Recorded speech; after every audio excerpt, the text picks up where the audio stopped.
Welcome to today's episode of Heard and Seen Around. I am Rajesh Karipurath. This is my take on macroeconomic and geoeconomic data points, which I find interesting. I hope you enjoy watching it as much as I enjoyed curating it. Cheers. The future is already here, it's just not evenly distributed. William Gibson. Prediction is very difficult, especially about the future. Yogi Berra. The problem with the future is that it keeps turning into the present. Those people who think they know everything are a great annoyance to those of us who do. Isaac Asimov. Everybody knows how to raise children, except the people who have them. Investors obsess over oil, but India's biggest macro risk may be hiding in the clouds. Every major El Niño since the 1990s have been followed up by higher global food prices. The latest episode already helped push coffee, cocoa and vegetable oil prices sharply higher, and now another El Niño appears to be forming. For India, that's a double hit.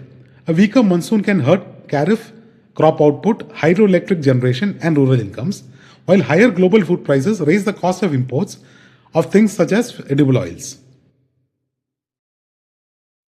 India's infrastructure story has one small problem. The builders haven't started building yet. In April, 22 states spent just 1.85% of their 10.6 trillion rupee Capex budget, down from 2.26% a year ago. Even more striking, actual spending fell 11% despite budgets rising 9.3%. The contrast is remarkable. While the centre burned through 15.5% of its annual Capex budget, several states barely left the parking lot. Uttar Pradesh, with a massive 1.94 trillion rupee Capex budget, spent just 0.01%. Meanwhile, Maharashtra, Odisha and Jharkhand posted negative Capex as recoveries exceeded fresh spending. Markets are pricing a powerful infra cycle. April's data suggests half the engine is still warming up.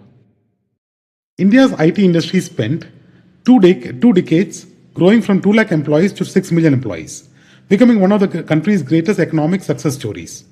Now comes an uncomfortable question. What if it never needs another 6 million? Industry revenue has climbed to $315 billion in FY26, while AI is rapidly boosting productivity in coding, testing, support, and back office work.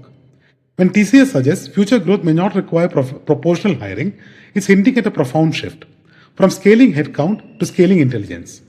The old IT model was simple. More projects meant more people. The new model may be more projects, same people. That's not necessarily bad for profits.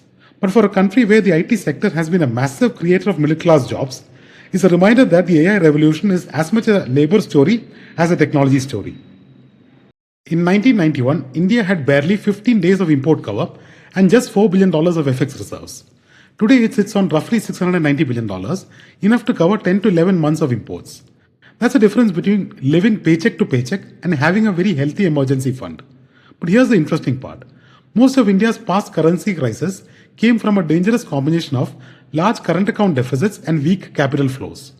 In 2013, the CAD hit 4.8% of GDP, triggering the famous taper tantrum shock and the 22% rupee depreciation.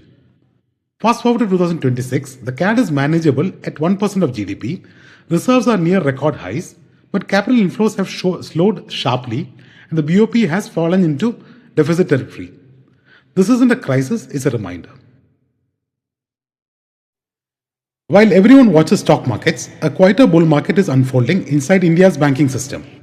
Outstanding bank credit to infrastructure has reached nearly 15 lakh crores, growing at a healthy 10% year on year. That's a strong signal because infra projects don't borrow for next quarter, they borrow for the next decade. The biggest borrower remains power, followed by roads, telecom and other infrastructure sectors. In other words, banks are increasingly financing the physical backbone of India's growth story. What's notable is a trend. Infra credit story has steadily accelerated from near zero a year ago to double-digit territory today. Wars don't just move oil prices, sometimes they show up in fertilizer bags. India budgeted 1.7 trillion rupees for fertilizer subsidies in FY27.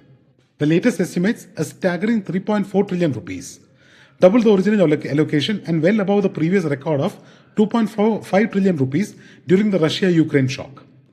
The culprit is soaring global fertilizer prices and tightening supplies linked to the West Asia conflict. It's not just that fertilizer is getting more expensive, there's less of it available. Add another 1.23 trillion rupees in fuel-related support, and the government's fiscal arithmetic is starting to look like a spreadsheet attacked by geopolitics.